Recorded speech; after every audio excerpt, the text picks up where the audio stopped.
नमस्कार सम्पूर्ण आमा बुवा दाजुभाइ दिदीबहिनीहरू आफन्तजन अनि मेरा साथीभाइहरू अनि मलाई चिन्नुहुने नचिन्नुहुने सबैजनालाई देशमा विदेशमा जताकतै छरेर रहनुहुने नेपाली जनप्रति बडा दशैंको धेरै धेरै मङ्गलमय शुभकामना साथमा दीपावली यानी तिहार अनि त्यसैगरी छठ पूजाको पनि एकमुष्ट रूपमा यहाँहरूलाई धेरै धेरै शुभकामना र विशेष शुभकामना मेरो कुछ अलग टाइपको छ।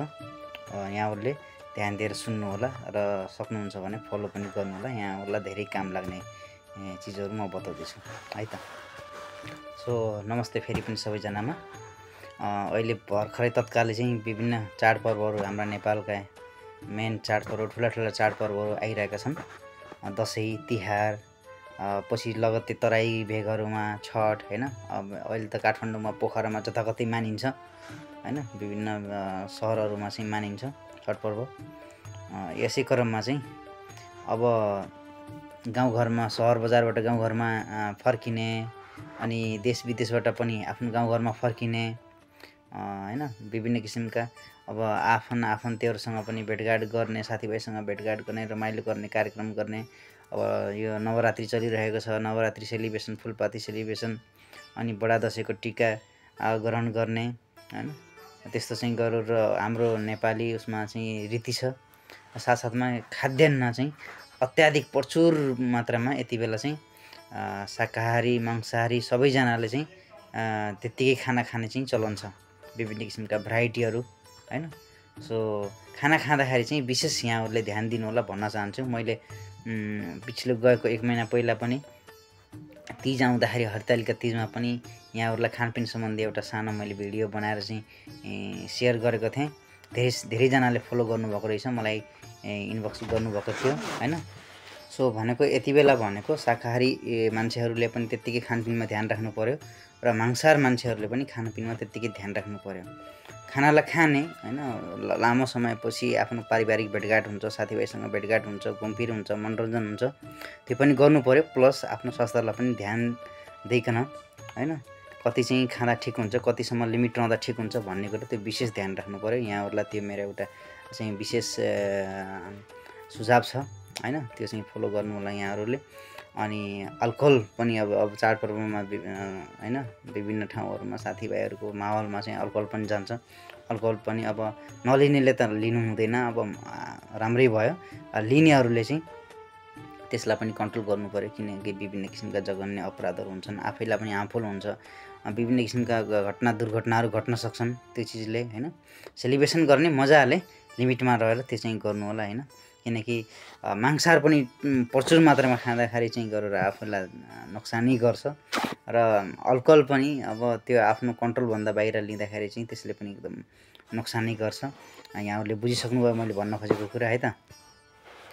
अनि तुरुन्त अहिले चाहिँ गरेर चाडपर्वको माहौलमा अरूको लहलैमा लागेर हैन। अब हामीले जस्ट 1 महिना पहिले हामीले तीजमा दर टन्न खाइएको छ।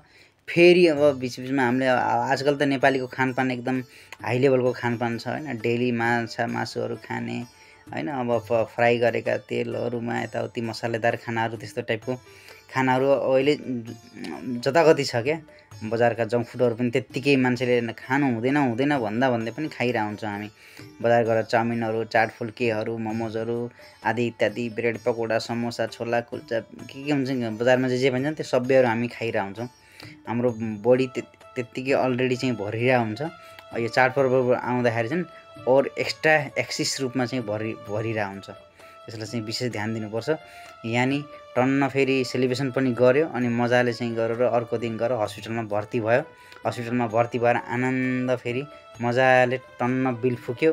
यति बेला त अब राम्रो सेवा सुविधा पनि छैन भन्ने कुराहरू चाहिँ सुनिरहेको छु। जब यो जेएनजीको आन्दोलनहरू भइरहेको थियो त्यति बेलादेखिबाट अलिकति सेवा सुविधा पहिलाभन्दा अलिकति थोरै अस्तव्यस्त छ भन्ने कुरा चाहिँ मिडियाहरूमा आइरहेको छ हैन।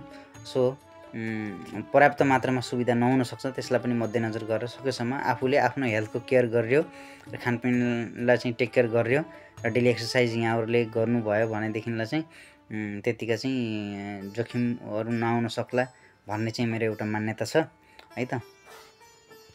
र सेलिब्रेसन गर्दाखेरि पनि सकेसम्म हेल्दी खाना हैन एकदम चाहिँ अर्ग्यानिक खाना खाने कोसिस गरौँ सकेसम्म जुगाड गरेर कसरी हुन्छ हैन घरमा पनि आफूले एरेन्ज गर्न सकिन्छ सकेसम्म चाहिँ आफ्नो शरीरलाई फाइदा गर्ने खाना चाहिँ आफूले पनि खाने आफ्ना रिश्तेदारहरूलाई आफ्ना चाहिँ बच्चाहरूलाई आफ्ना चाइल्डहरूलाई सबैजनालाई चाहिँ सकेसम्म हेल्दी फुड चाहिँ इन्टेक ननभेजै खाए पनि हैन फ्राईवाला आइटम खाए पनि त्यसलाई चाहिँ राम्रो वेबाट चाहिँ बनाएर खान सकिन्छ त्यो चाहिँ अलिकति हेल्दी हुन्छ हैन अरूभन्दा थोडा हेल्दी हुन्छ आफूले घरमा बनाएको खाना चाहिँ त्यसरी चाहिँ गरौँ न यहाँहरूले खान सक्नुहुनेछ ल यति भन्दै लास्टमा यहाँहरूलाई मैले भन्न खोजेको कुरा बुझ्नुभयो होला मेरो भन्नको एउटा मात्रै मोटिभ यो थियो कि सेलिब्रेसन पनि गरौँ रमाइलो पनि गरौँ हैन आफ्ना संस्कार संस्कृति रीतिरिवाज मूल्य मान्यतालाई सबैलाई चाहिँ प्राथमिकता दिनुपर्छ जगेर्ना गर्नुपर्छ त्यो हाम्रो उत्तरदायित्व हो हामी सामाजिक प्राणी भइसकेपछि हाम्रो समाजलाई जीवित राख्नुपर्छ भन्ने चाहिँ त्यो मान्यता पनि साथमा छँदैछ र साथमा चाहिँ आफ्नो चाहिँ विशेष गरेर आफ्नो शरीरलाई आफ्नो स्वास्थ्यलाई विशेष ध्यान राख्नुपर्छ यस्तो चाडपर्वमा विभिन्न किसिमका खानपानहरू हुन्छन् खानपानकै क्रममा यता जाऊ उता जाऊ हैन तलमाथि हरेक हुन्छ नि सहर बजार घुम्दा फिर्दा जाँदाखेरि बिजी सेड्युलमा मान्छेहरूले आफूले एक्सर्साइज गर्ने टाइम पनि नभएको हुनसक्छ अनि चाहिँ गरेर त्यस्तो समयमा के गर्ने त भन्दा विशेष खानपिनमै ध्यान दिने अएपछि चाहिँ टन्न पेट भरेर पेट फुल्नुसम्म टन्न एक थाल खाइन्छ भने अहिले चाहिँ अलिकति डाइटलाई कम गर्ने हैन थोरै खाने थोरै खाने त्यसले गर्दाखेरि चाहिँ अलिकति थोडा कन्ट्रोल हुनसक्छ यहाँहरूले विशेष आफ्नो शरीरको ध्यान राख्नु होला स्वास्थ्यको ध्यान राख्नु होला हैन किनकि मान्छेहरू यो समयमा तुरुन्तै अलिकति लापरवाही आफ्नो शरीरलाई लापरवाही गरेर हस्पिटलमा एडमिट हुनेको सङ्ख्या अलिकति लगत्तै बढाइरहेको चाहिँ अरू आँकडा आइरहेको छ त्यो चाहिँ मैले देखिरहेको छु हैन त्यो चाहिँ नहोस् यहाँहरूमा त्यो समस्या नहोस् भन्ने चाहिँ मेरो आग्रह विनम्र अनुरोध छ यसैको लागि चाहिँ मैले यो भिडियो बनाएको छु सुरुदेखि अन्त्यसम्म यहाँहरूले हेरेर साथ दिनुभयो धेरै धेरै धन्यवाद र फेरि पनि यहाँहरूलाई बडा दशैंको धेरै शुभकामना व्यक्त गर्न चाहन्छु मेरो शुभकामना भनेको अलि अर्कै टाइपको शुभकामना भयो यहाँहरूले बुझिसक्नुभयो र विशेष ख्याल राख्नु होला ह्याप्पी दशैं